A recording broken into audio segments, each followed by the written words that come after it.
बरनऊ रघुवर विमल जसु जोदायक फल चारु बुद्धि न तनु जान के सुमिरो पवन कुमार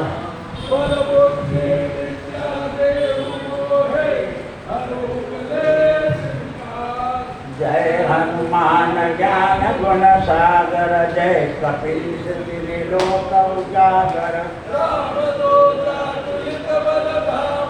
अंजलि पुत्र पवन सुत नामा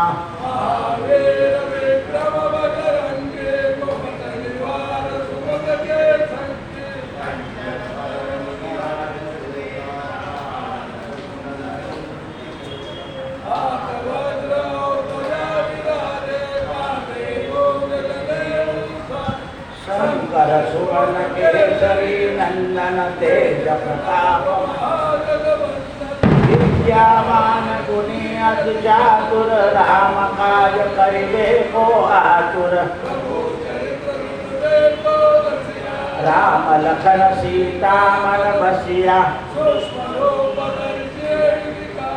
विकट रूप धरि लंक जरावा रामचंद्र के काज सवारे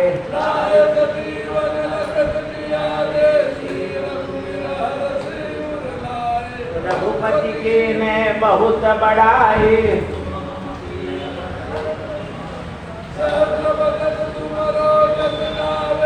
श्रीपति कंठ लगावे सनकादिक ब्रह्मादिक मुनिषा जम कुबेर दिक्पाल जहाते कभी कोई न कही सके कहाते राम मिलाय राजपद दीना लंकेश्वर भय सब जग जाना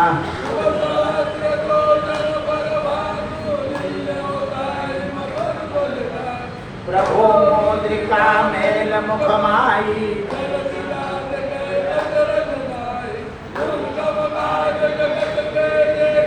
सुगम अनुग्रह तुम्हारे देते राम दुआरे तुम रखवारे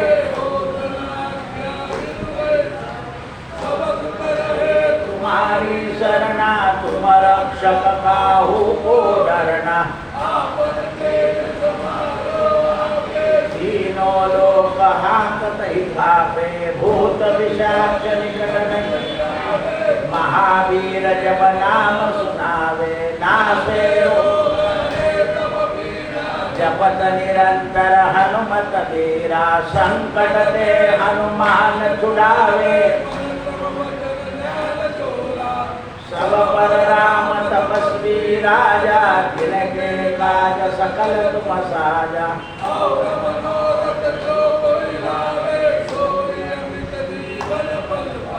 चारों दुर्ग प्रताप तुम्हारा है पर सिद्ध जगत उजियारा साधु संत के तुम रखवारे अष्ट सिद्धि नव विधि के दाता असवर दीन जानकी माता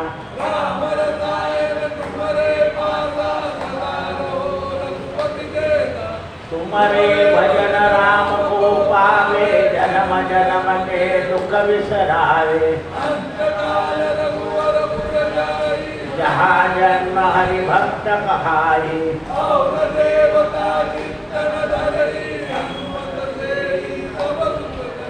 संकट कटे मिटे सब पीड़ा जो सुमरे हनुमत बलबीरा जय जय जय हनुमान गुसाई कृपा करो गुरुदेव बार पाठ कर कोई छूट ही बंदी महासुख होई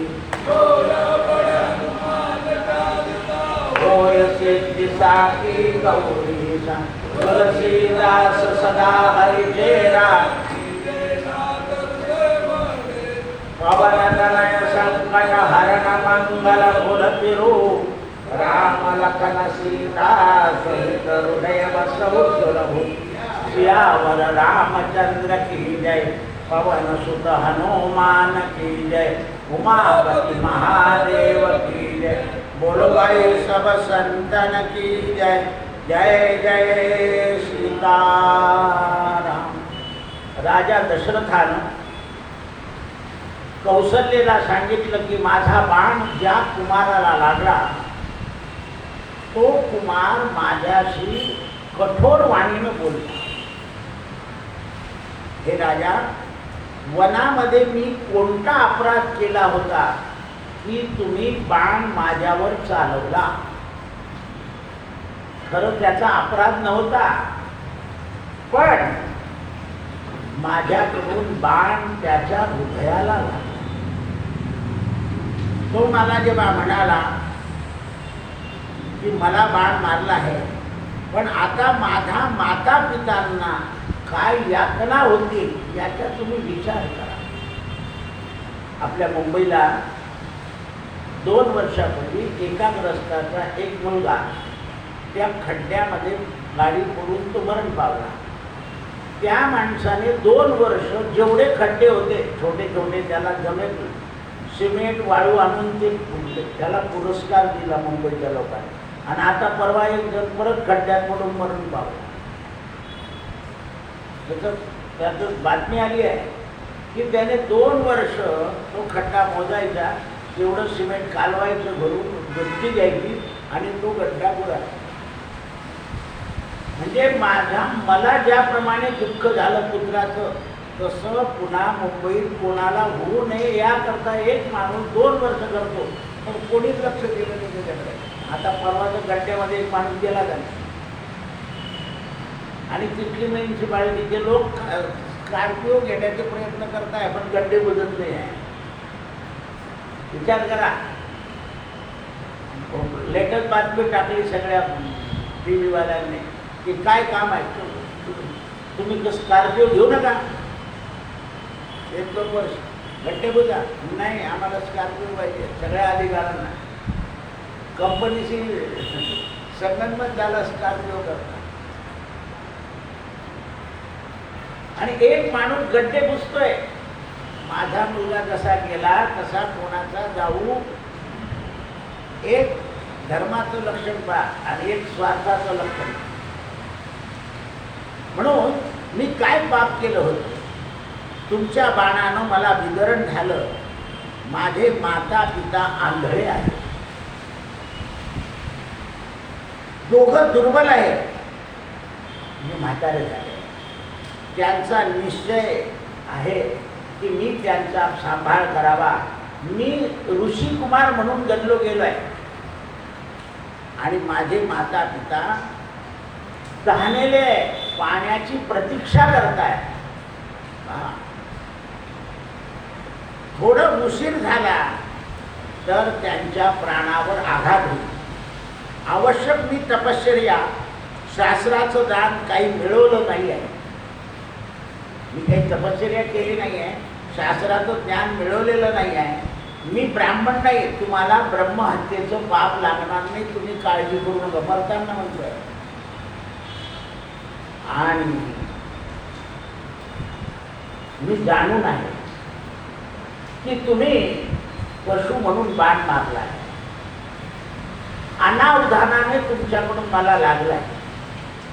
पण राजे, माझे आई बाप असमर्थ आहे, त्यांना तुम्ही सांगू नका. कवितेत लिहिलंय, आहेत अंधते दोन्ही दुर्वार्ता फोडू नकाई, ही विनंती तुमच्या पायी मज माघारी करा तुम्ही सांभाळ. होऊनिया श्रावण बाळ, तुम्ही श्रावण बाळ व्हा.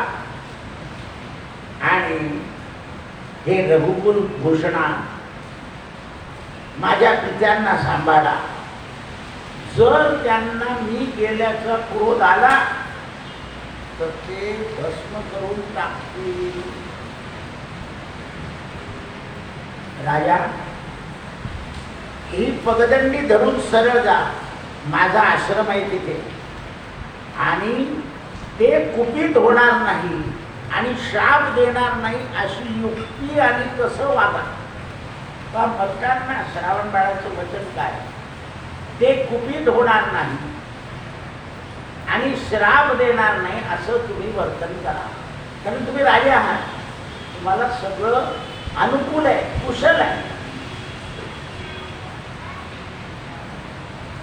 श्रीमंताला काही गोष्टी सहज होऊन जातात. गरिबाला दारिद्र्याने पीडित असलेल्या माणसाला कुशल गोष्टी लवकर अवगत होत. आता पहा, यावर्षी खूप उन्हाळा होता. गावातल्या सगळ्या श्रीमंत लोकांनी ठेवलं, नौकर पाणपोळी ठेवण्यापेक्षा त्या वॉटर बॅगा ठेवलेल्या चौकामध्ये, आणि दिवसातून 3-3 लोक नेमले गेले की माझं कंपनीवाला वॉटर बॅग ठेवून त्याचा लोक पाणी प्यायचं चाललेलं आहे. श्रीमंताला अवगत असतं, आपण माठ घ्या, पाणी भरा, ते करा, त्याच्यात असा माणूस मिळतो की तो पाणीच भरत नाही. म्हणजे 2 ठिकाणी तुम्ही उद्घाटन केलं त्याचं त्या पाणपोळीचं, पण इथे याही कॉर्नरला ठेवलेलं होतं. म्हणजे अनुकूल परिस्थिती कशाने होते? अर्थाने. आणि संयोजक मिळून जातात. सगळ्या लोकांचे संयोजक ताबडतोब मिळतात. सुशिक्षित लोकांनी वाटून घेतात ते काम, आणि त्यामुळे ते कामं होतात. आपल्यासारख्या पराधीन लोकांची कामं लवकर होत. काय सुंदर समजून सांगितलं राजाला, महाराज मी मुनी कुमार नाही आहे, मी मुनी वेश घेतलाय, तुम्ही चिंता सोडून द्या, तुम्हाला पाप नाही लागणार. हो, स्वतःचा प्राण जातो आहे तरी पाप लागणार नाही असं वाणीने म्हणतोय. कारण ही बुद्धी मला का झाली राजे? तर त्याचं कारणही सांग. मी आई वडिलांची सेवा केलेली आहे आणि आता मी सेवेपासून मुकणार आहे. सेवेपासून धर्मबुद्धी तेव्हाच होते की जो मनुष्य आई वडिलांची सेवा करतो. ज्याने मारलंय त्यालाही वाईट बोलत नाही, धर्मबुद्धी आहे.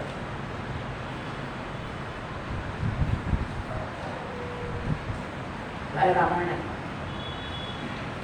आपल्याला आपल्या भावाविषयी अधर्मबुद्धी होऊन जाते. त्याला तर पाहिलं मी, एकदा नाही रडवला तर नाव तर मी दामोदर नाही. कारण देवाला दामोदर नाव काय पडलं? त्याला बागलं म्हणून. दावे धरोनी स्वकरी प्रवृत्ता, बांधीत होती उखळीची माता, रडेत धीतो नवनीत खाता, गोविंद दामोदर माता. म्हणून मुनी कुमाराची वाणी ऐकून माझ्या मर्मस्थानावर आघात झाला आणि माझ्या मनाला असं वाटलं की हा बाळ किती सुकुमार असून प्रेमळ आहे. मुनी कुमाराचं वचन ऐकलं आणि माझ्या मनामध्ये चिंता, क्लेश आणि दुःख उद्भवलं. कारण याला इतकी यातना होत आहे तरी हा अमंगल बोलत नाही. तर मनुष्याला द्यायला लागल्या तिला काय आपण तुझं पुढच्या तुला दिसलं नाही का? काय म्हटलंय? बापाची गाडी काय जोरात चालवतो? बरोबर. जुन्या गावात तर काठी घेतली की हा.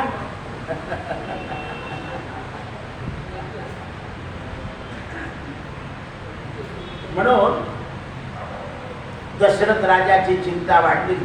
मुनी कुमाराकडे लक्ष दिलं, यथार्थ गोष्टी समजून घेतल्या आणि दशरथ राजा म्हणाला, हे कौशल्य, माझ्या तोंडातून त्याला महर्षी शब्द निघाला. कारण हे जे वचन आहे हे साध्या मानवाचे नाही आहे. म्हणून वचनपूर्ती जी आहे ना ती माणसाला शांत करते आणि वचनच माणसाला अशांत करते. सोन्याच्या हातून कपशी जर फुटली तर फुटके आहे का? आणि वडील बोलले जाऊ दे, कुठले तर कुठले हे आहे. मुलीला कडक बोलायचं म्हणजे सुनील लागतं, पण नाही लेकी बोले या बाया विसरून गेला या म्हणे.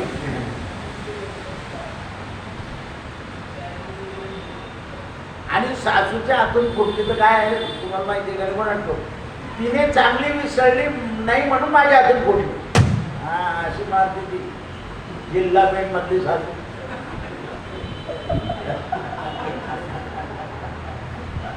आधी कुठे जिल्हा पेठ.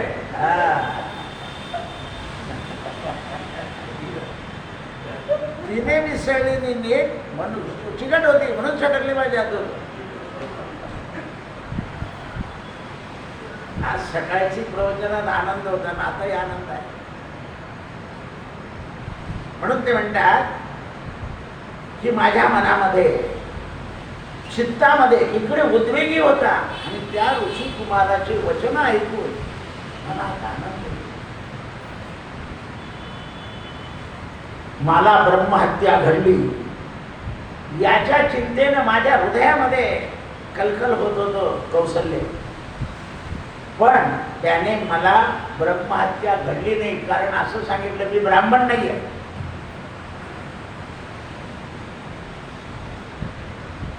मी ब्राह्मण नाही आहे. ब्राह्मणाच्या वधाचं तुम्हाला पाप लागणार नाही. मी वैश्य पित्याच्या द्वारानं जन्माला आलो आहे, म्हणून बाणाच्या योगानं माझा आघात झाला आहे.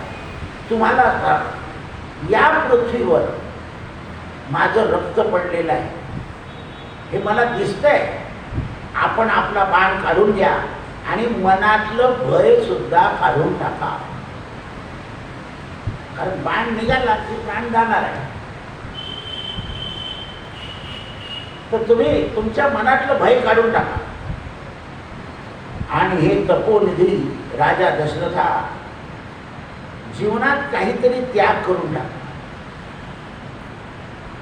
माझं शरीर सगळं आता रक्ताने लथबथ झालेलं आहे. माझे श्वास अटकत आहे. या शरीर तटावर हा मुनिपुत्र गेला असं समजा. दशरथ राजा म्हणाले, त्या मुनीचं असं वचन ऐकून त्याच्या वधाचं मला स्मरण झालं आणि कौशल्ये अज्ञानामध्ये घडलेलं पाप माझे इंद्रिय शक्तिहीन झाले. त्याने जरी मला तुम्हाला पाप लागणार नाही असं बोलला तो, तरी माझे इंद्रिय शक्तिहीन झाले, गलित गात्र झालं. हे देवी, अज्ञानानं माझ्याकडून पाप झालं. माझी बुद्धी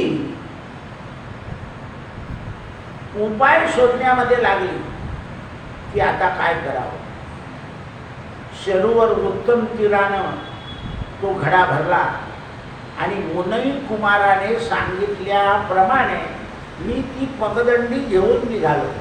पायवाट, नदीवरून पाय वाटत असतो, एकदम रस्ता नसतो.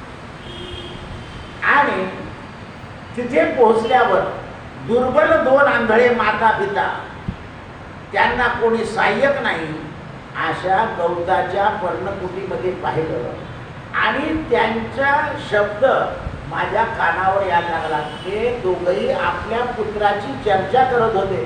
केव्हाचा गेला, आला नाही, आपण त्याला कडक बोललो म्हणून राग आला का, आपल्याला सोडून तो चालला गेला का.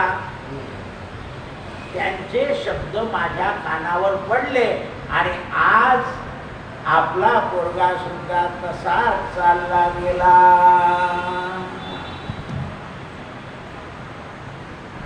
तुम्ही म्हाताऱ्यांना त्रास दिला की तुमचे बी पोरं असे त्रास देतील, आउट हाऊस मध्ये ठेवतील.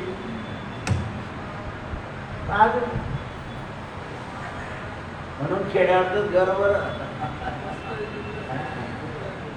पण आपण विकून टाकतो फ्लॅट करता.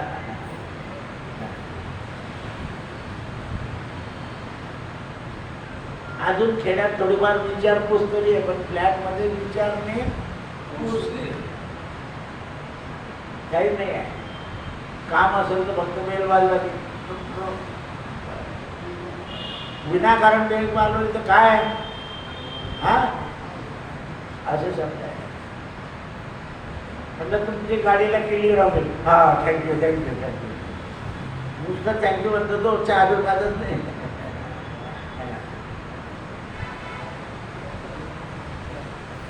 लक्षात ठेवलं. म्हणून माझ्या हृदयामध्ये शोक भरला. मी घाबरायला लागलो. भयानं मी सुद्धा बेहोश व्हायला लागलो. माझे पाय थरथर करायला लागले आणि आतल्या आत ओढायला लागले. काय वर्णन केलं बघा. असं काही घटना दुर्घटना झाली की आपले पाय असे ओढले जातात. रक्ताभिसरण गतीनं झालं. आणि मी त्यांचं ते भाषण ऐकल्यावर माझा चाहूल लागला. ते म्हणाले, श्रावणा अरे आमच्या बोलण्याचा राग आला का तुला? म्हणून लवकर आला नाही का तू? का पाणी सापडलं नाही? मातेनं सांगितलं, बाळ आई वडिलांचा राग मानायचा नसतो. कारण आई वडील मुलाच्या हिताकरता बोलत असतात. मला ऐकायला आहे का? राणा असेल तर मुलगा कुठे वे, मला काही कोणाची गरज नाही. माझा सासरा पक्का आहे.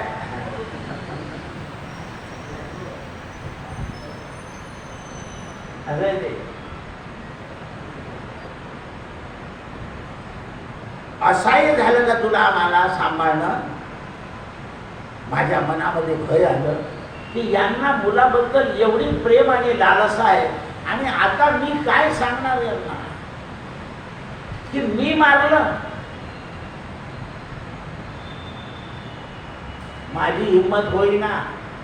पण पुन्हा एक विचार आला, त्या मुलाने आपल्याला श्राप न देता माझ्या आई वडिलांना पाणी पाजा आणि सांभाळा सांगितलंय. कारण आपण राजे आहोत, आपल्याला सांभाळणं अशक्य नाही. अशक्य नाही. त्यावेळेस मनामध्ये भय होतं. पाय लटलट करत होते. मानसिक व्यथा झालेली होती आणि घडलेल्या पापाचा पश्चाताप होता. पण आणखीन एक मनात विचार आला, कौशल्य, की यांनी जर यांच्या पुत्रांचा मृत्यू ऐकल्यावर यांना मरण आलं तर आपलं काय व्हायचं? 1, 2 आणि 3. कारण राजा बुद्धिमान आहे, रघुकुल भूषण आहे, विचारशील बुद्धी आहे. अहो वाईट वार्ता आपल्या लोकांवर घेऊन घेऊन झालं का असं विचारायची बोलले. नाही एखाद्या उरकान जेवण आपल्याला जरा महत्वाचं काम आहे. एखादी घटना नाही, त्यांचं जेवण झाल्यावर सांगतात की तुमचा साडू गेला. आता तर काही करत लगेच घंटी वाजता लगेच करून जातात. पूर्वी लोक सांगायचे नाही, जेवण जेवण झालं का असं विचारायचे आणि मग सांगायची बातमी दुर्घटना. आता घटना लगेच सांगितल्या जातात. कारण एखाद्या वेळा दुर्घटनेनं ऐकणाऱ्याच्या मनावर परिणाम होतो. शांत चित्तानं सांगितलं तर परिणाम कमी होतो. हे मी राजा दशरथ नावाचा एक क्षत्रिय आहे. मी कर्मवशानं दुःख संकटात सापडलो आहे. बोलायला लागले राजा, कर्मवशानं. कारण राजाचा हेतू असा नव्हता की माणसाला मारायचा, पण कर्मवश असं झालं की प्राणी शिकार करायची होती. पण नेमकं त्या चंबूचा जो आवाज आहे तो त्यांना हत्तीच्या पाणी पिण्यासारखा वाटला आणि अनुसंधान गाठलं. मी राजा आहे. माझ्याकडून आजपर्यंत कोणत्याही सत्पुरुषाची निंदा झालेली नाही. भगवान, माझ्या धनुष्यानं सरयू तटावर जंगली प्राण्यांच्या हिंसेच्या निमित्तानं पाणी पिणाऱ्यांना मला शिकार करायची होती. म्हणून थोड्या दिवस काही काळ मी तिथे थांबलो आणि तुमच्या पुत्राच्या घड्याचा म्हणजे घागरीचा आवाज मला ऐकू आला आणि मला असं वाटलं की हत्ती पाणी पितो आहे, म्हणून मी त्याच्यावर ब्राण सोडला. त्या तपस्व्याच्या छातीत तो ब्राण लागला आणि तो मृतप्राय झाला आणि धरणीवर पडला.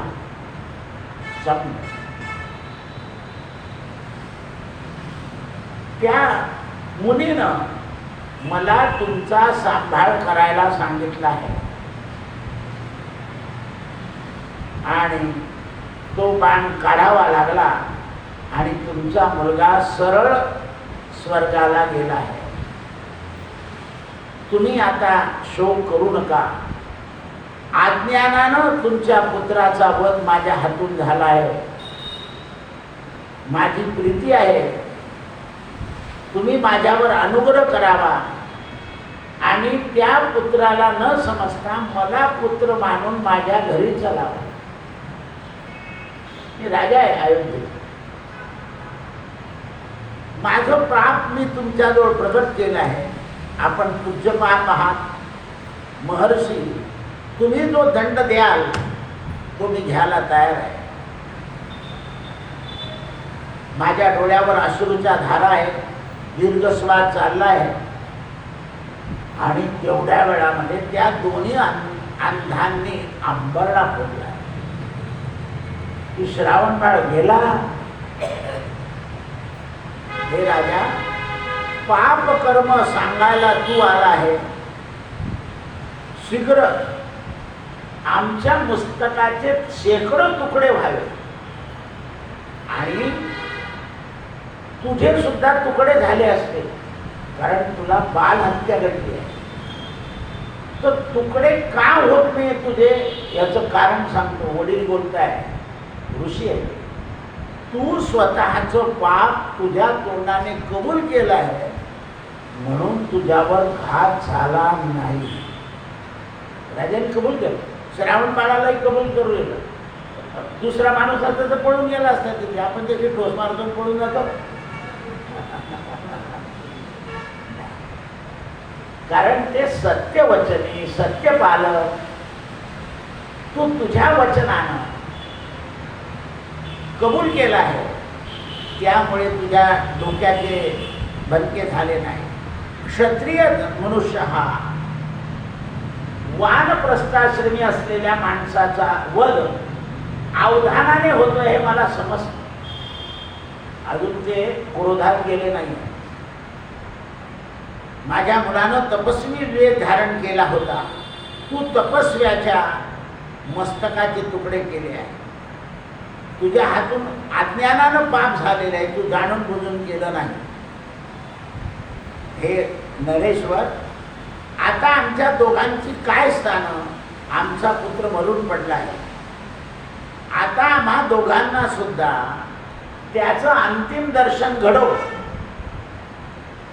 आम्हाला नेत्रांनी अंतिम दर्शन होणार नाही हे तुला माहिती आहे, कारण आम्ही आंधळे आहोत. मग आता आम्ही अंतिम दर्शन त्याचं घेऊ कसं हे तुला सांगतो. आमच्या दोघांचे हात त्याच्या अंगावरून फिरतील, कारण मी आंधळे असल्यामुळे सुरुवातीपासून त्याचा स्पर्श हा आम्हाला जाणवत होता. काय लिहिलंय? आईच्या वडिलांचा स्पर्श हा प्रेमाचा असतो. पण आपण म्हातारे झाले की कशाने बच्चू काय वळवळ करता, कसं हे लावून बोलता.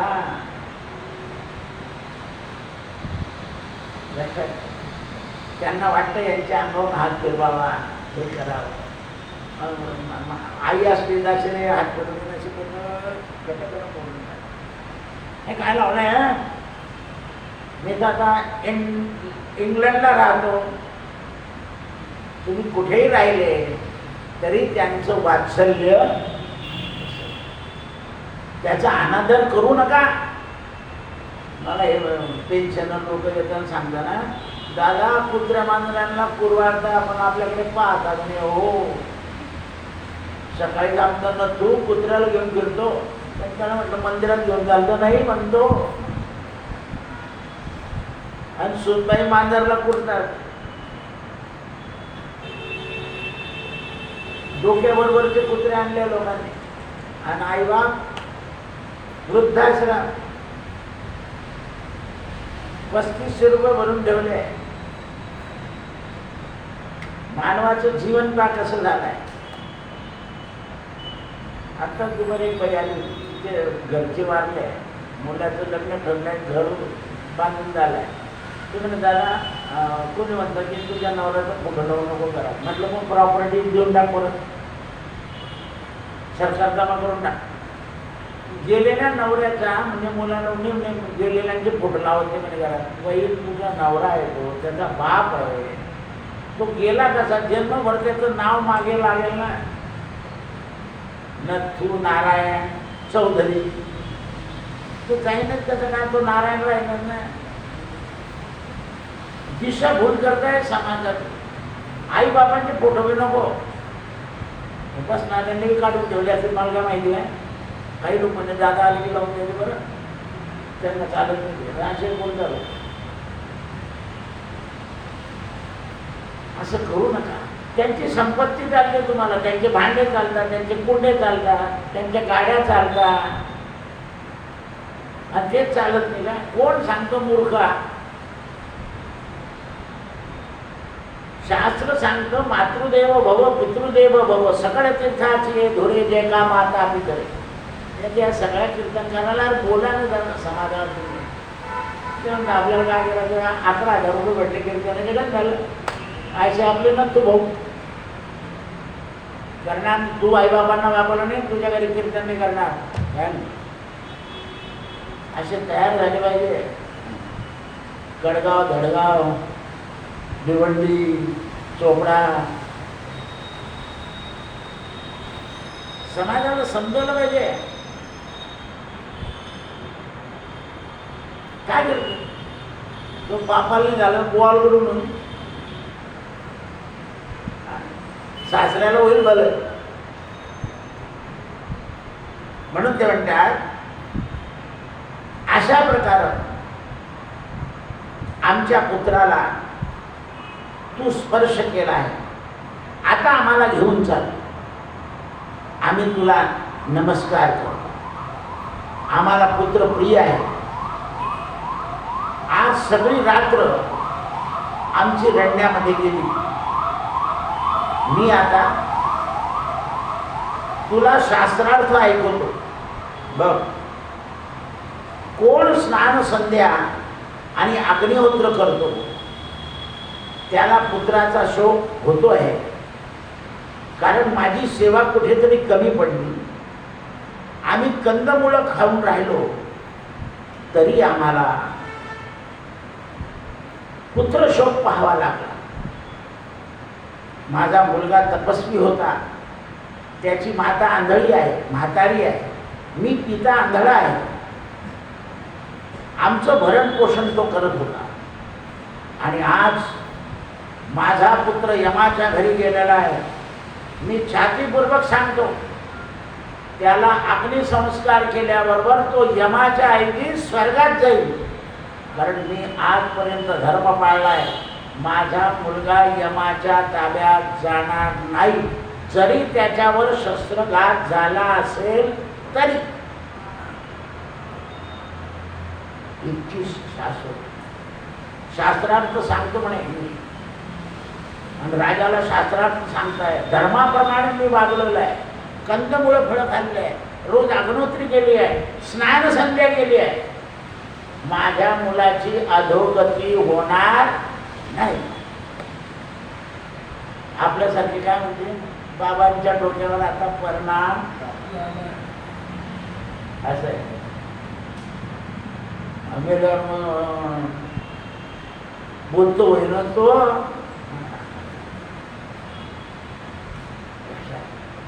शास्त्र काय सांगतं, जो धर्मानं जो नियमानं चालतो त्याला तो यमाचा पाहुणा होत नाही. माऊली सुद्धा म्हणते, यमाचा पाहुणा कोण होईल, जो अधर्माने चालेल. तो जो धर्माने चालेल तो यमाचा पाहुणा होईल. अंतिम समयी जरी देवाचं नाव तोंडात आलं तरी यम निघून जाईल. अजामेळ सूर्यपुत्र यमाचं सूर्यपुत्राचं सूर्याचा पुत्र यम, त्या सूर्याचं मी रोज दर्शन केलंय. मी ज्याच्या बापाचं दर्शन केलंय तो माझ्या मुलाला नेणार नाही. कारण सूर्य आणि यम सुद्धा पितृसेवा करणारा आहे. माझ्या मुलाने पितृसेवा केली आहे म्हणून तो यमाचा अधिकारी.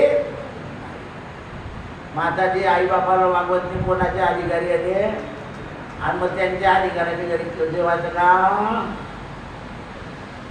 आपल्याला काय करणं, टाइमपास झाला. आपल्या मुलीला सुद्धा सांगितलं पाहिजे, तू जर सासू सासरे वागवत नसेल तर मी तुझ्या घरी पाय ठेवणार आहे. लक्षात ठेव, समजवलं पाहिजे त्यांना की तुमचं कर्तव्य आहे ते. धर्मात्मा महायशस्वी लोकपाल, आम्ही अनाथ झालो पण तरीही तुला अभयाचं दान देतो आहे. तू आमच्या निष्पाप पुत्राला मारलाय, क्षत्रियाला वधाचं पाप लागत नाही, ही गोष्ट खरी आहे. हे माहिती होतं का? कारण क्षत्रिय स्वतः करता कधी कोणाला मारत नाही, देशाकरता, धर्माकरता, न्यायाकरता मारत.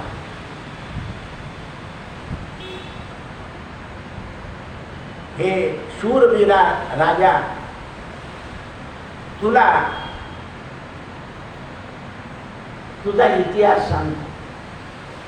राजा तुझा वंश सगळ राजा शौभी, दिलीप, जन्मेजय, नहुष, धुरंधर यांना सद्गती मिळाली. कारण काय? त्यांनी हिंसा करून सुद्धा स्वाध्याय केला, तपश्चर्या केली आणि परब्रह्माची प्राप्ती करून घेतली आहे. हे वत्सा, तुझ्या पूर्वजांनी भूमिदान दिली आहे म्हणून भूमिदानाचं महत्त्व आहे. आता या वृंदावनातल्या सगळ्या गो सेवा करणाऱ्या संतांनी काय केलंय, एक शेअर कोणतरी काय दान जमिनी दिली, तेवढे 300 रुपये दिले तरी गोदानाचा संकल्प सांगतो.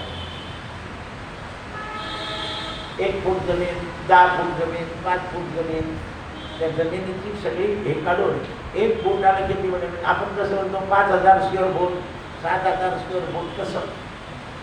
कारण भूमिदान अत्यंत महत्वाचं. म्हणून तुझ्या पूर्वजांनी भूमी केलेली आहे म्हणून तुला आम्ही श्राप देणार नाही. कारण तुम्ही सूर्याच्या वंशातले आहे, रघुकुल भूषण. राजा आणखीन हादरतो की यांना इतकं ज्ञान आहे आणि एवढ्या ज्ञानी माणसाचा पोरगा मी मारला म्हणजे मी किती अधपतनी आहे याची भीती मनात होते आहे. राजाला आनंद नाही होत आहे की आपण पापातून सुटलो. नाही नाही नाही, आपण खूप दुष्कृत्य केलंय याचा पश्चाताप मनात आहे. आणि मनुष्य जेवढा पश्चाताप करतो ना तेवढा शुद्ध होतो. पश्चातापेन शुद्धता शास्त्र सांगतो. परवाच्या सकाळच्या प्रवचनात मी म्हटलं ना, नारायण नारायण 4 वेळा म्हटलं की पापाचा नाश होतो. राम राम नाम 4 वेळा म्हटलं की पापाचा नाश होतो. म्हणून हे वत्सा, तपस्वी कुलामध्ये जन्माला येऊन तुझ्याकडून हे वध झाला आणि ते काही कारण नाही ना, त्याने तुझं काही केलेलं नव्हतं. क्षत्रिय केव्हा वध करतो तर काही दोष घडला तरच. दोष नाही घडला तर कोणाचा वध नाही करताय. म्हणून तू तपस्वी कुलामध्ये जन्माला येऊन सुद्धा तुझ्याकडून दुष्कृत्य घेतलेलं आहे. दीन भावनेनं मी वारंवार तुला सांगतोय, माझ्या मुलाला तिलांजली देऊ दे आणि मलाही त्याच्या बरोबर स्वर्गात जाऊ दे. टाकला आता मुद्दा. आता राजा हादरला की मलाही स्वर्गात जाऊ दे म्हणजे 1, 2, 3 घडणारच. राजा निर्भय होत नाही. राजाला दिवसेंदिवस वचन ऐकल्यावर भय उत्पन्न होत आहे. आणि हे घटना घडून गेल्यावर आपल्या पत्नीला रात्री सांगतोय. कारण पती पत्नीचा संवाद हा रात्रीच होतो. तुमच्या बापाला ठेवायचं का नाही असं बाई म्हणते. असं आहे. उद्या माझे वडील येणार आहे तर तुमच्या वडिलांना पाठवून द्या. हा हा खरंच आहे ना, प्रॅक्टिकल सांगतोय मी. तुम्हाला पटतच नाही बरोबर. काय हरकत आहे दोन्ही बी आई दोन्ही बी आणि एक वेळा राहिल्याचं. हा नाही पूर्णाची पोळी झाली तर उत्तप्पे खा.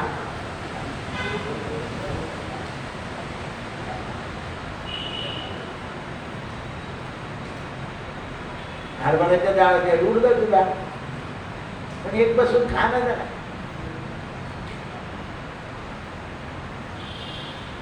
असे लोक आहे व्याई व्याई यात्रेला जातात. आहे ना सज्जन लोक नाही असं नाही म्हणे बा अरे गरीब माणूस आहे आपला आपल्याला जागून नाही तर आनंद आहे. तो मुलाचा व्याई सासरा असो का मुलीचा असो सोयरा जो सोय राखतो तो सोयरा. आता सोयरा वैरा आहे.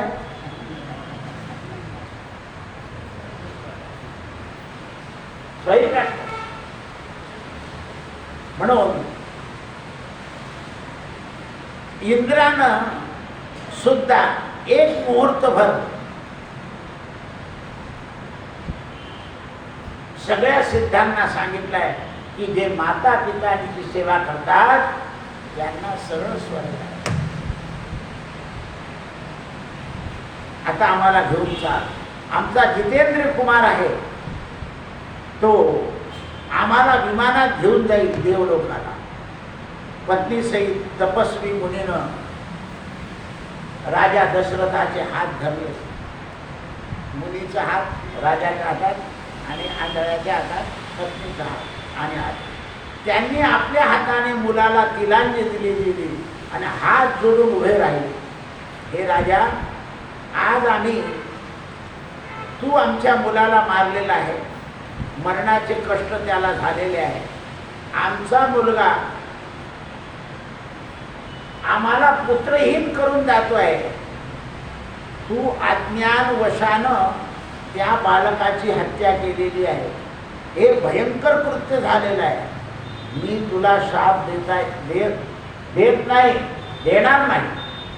पण मला ज्याप्रमाणे पुत्र पुत्र करत मरावं लागतंय त्याप्रमाणे तुला मरावं लागेल. आज पण आई वडील काय म्हणतात अरे आमच्या हाल करतो ना तुझे तर कुत्रे हाल घालणार नाही.